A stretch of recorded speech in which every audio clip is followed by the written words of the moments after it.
Panglima Tertinggi West Papua Army tegaskan 6 hal ini pada peringatan tanggal 1 Desember. Enarotali, Jubi tanggal 1 Desember selalu diperingati sebagai hari kemerdekaan bagi rakyat dan bangsa Papua.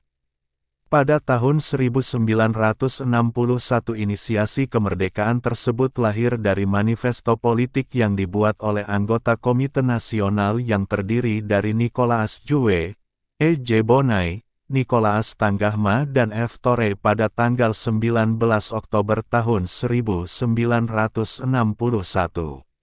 Dalam manifesto tersebut, Komite Nasional mendesak pemerintahan Belanda memberikan hak bagi Papua untuk berdiri sendiri sebagai bangsa merdeka.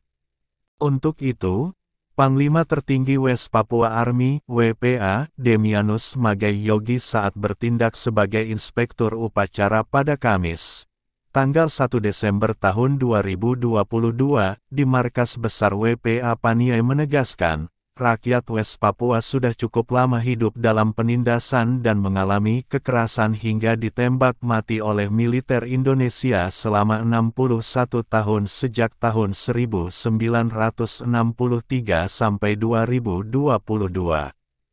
Sudah cukup kami mengalirkan air mata dan tumpah darah yang tak berhenti. Semoga semangat kemerdekaan dapat terus kita junjung dalam kehidupan sehari-hari.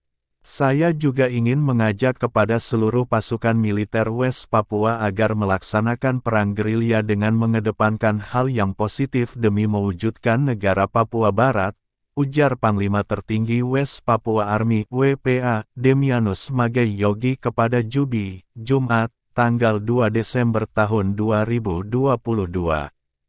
WPA kata Yogi, merupakan gabungan dari 3 sayap militer OPM yakni TPN-OPM, TNPB dan TRWP. Pihaknya telah berkumpul melakukan upacara bersama penyatuan persepsi dalam rangka menuntut kemerdekaan West Papua, sama seperti bangsa-bangsa lain yang telah merdeka. Maka kami bangsa West Papua ingin hidup sentosa dan turut memelihara perdamaian dunia. Demikian bunyi manifesto tersebut, ucapnya. Menurut dia, kemerdekaan West Papua juga diakui oleh pemerintahan Belanda. Momentum pengakuan tersebut jatuh tepat pada tanggal 1 Desember tahun 1961. Hal itu memuncak kala penentuan pendapat rakyat PPRA 1969 tidak jalankan dengan sistem satu suara per orang, melainkan menggunakan sistem perwakilan yang berujung pada suara bulat bergabung dengan Indonesia.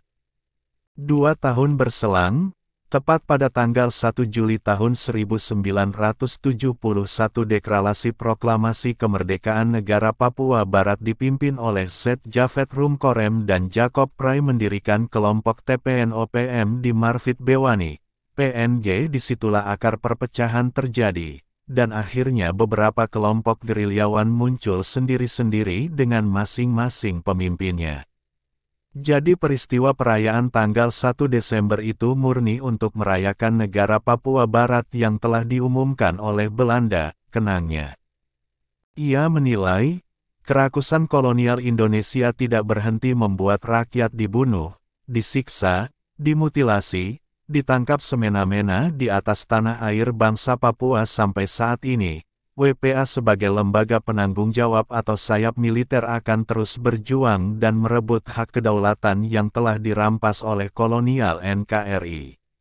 Saya mau sampaikan kepada seluruh pasukan tentara Papua Barat bahwa kerja 6 bulan ke depan adalah sebagai berikut. Pertama, seluruh komponen sipil segera bersatu. Kedua, agenda prioritas kami mendukung KTT-ULM-WP Periodik 2 untuk menetapkan menuju perundingan damai Indonesia-Papua diawasi oleh PBB, sesuai 10 rekomendasi dari UPR Dewan HAM PBB pada tanggal 9 November tahun 2022.